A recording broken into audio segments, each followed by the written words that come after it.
You've seen it in movies, heard it in songs. A white powder that means money, power, and danger.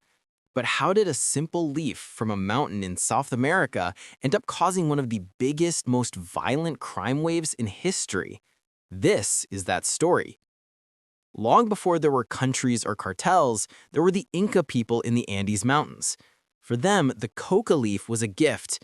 Chewing it gave them energy, killed hunger, and helped them breathe in the super thin mountain air. Think of it like a sacred, all-natural Red Bull. It was a part of their culture, a tool for survival. Then, in the 1500s, the Spanish conquistadors showed up. They didn't care about culture, they cared about gold and silver. They forced the native people to work in dangerous mines and quickly figured out the coca leaf secret. It made people work longer and harder without complaining. The sacred leaf became the fuel for a slave-driving empire. For centuries, that's where the story stayed. But then science happened. In the 1860s, a German chemist isolated the most powerful chemical in the leaf. He called it cocaine. Suddenly, this new powder was everywhere. Doctors and even the famous psychologist Sigmund Freud called it a miracle drug. They claimed it could cure everything from sadness to addiction. A popular French wine called Vin Mariani was loaded with it, and even the Pope endorsed it. And the most famous of all, a pharmacist in Atlanta created a new drink as a brain tonic.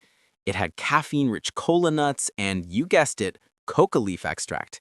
He called it Coca-Cola. Yes, that Coca-Cola. They took the cocaine out around 1903, but it was a key ingredient at first. But the miracle had a dark side. The high was amazing, but the crash was brutal, leaving people paranoid, angry, and desperately needing more. The wonder drug was creating a new kind of addiction. In America, this fear got mixed up with racism. Newspapers started printing fake, scary stories about black men using cocaine and becoming super strong criminals. This moral panic led to a simple solution. In 1914, America made cocaine illegal. But banning something doesn't make it go away. It just pushes it into the shadows and makes it way more profitable for criminals. This is where the drug trade leveled up into a global business run by two very different types of bosses in Colombia. Pablo Escobar, the rock star warlord, the leader of the Medellin cartel. Escobar was a gangster who wanted to be a rock star. He was violent, flashy, and famous. He built a multi-billion-dollar empire and had a simple motto for anyone who got in his way: plata or plomo, silver or lead. Take my bribe and get rich, or take a bullet and die. He plunged Colombia into a war, bombing buildings and killing politicians. The Cali Cartel, the quiet CEOs. While Escobar was getting all the attention, the Cali Cartel was quietly building an even bigger empire.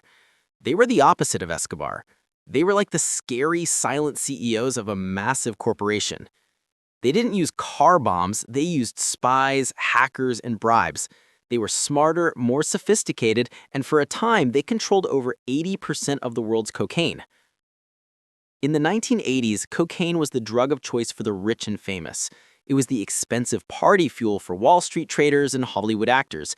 But that all changed with a simple recipe. Someone figured out you could mix powder cocaine with baking soda and water to create hard little rocks you could smoke. It was called crack.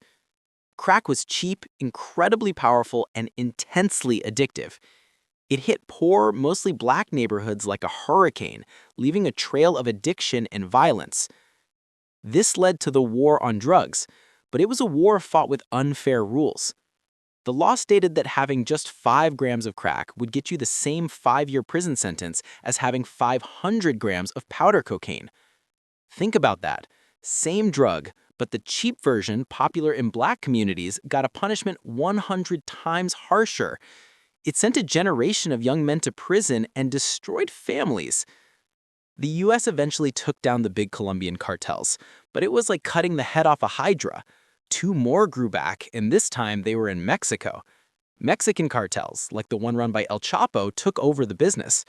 They were more violent and had turned parts of Mexico into war zones.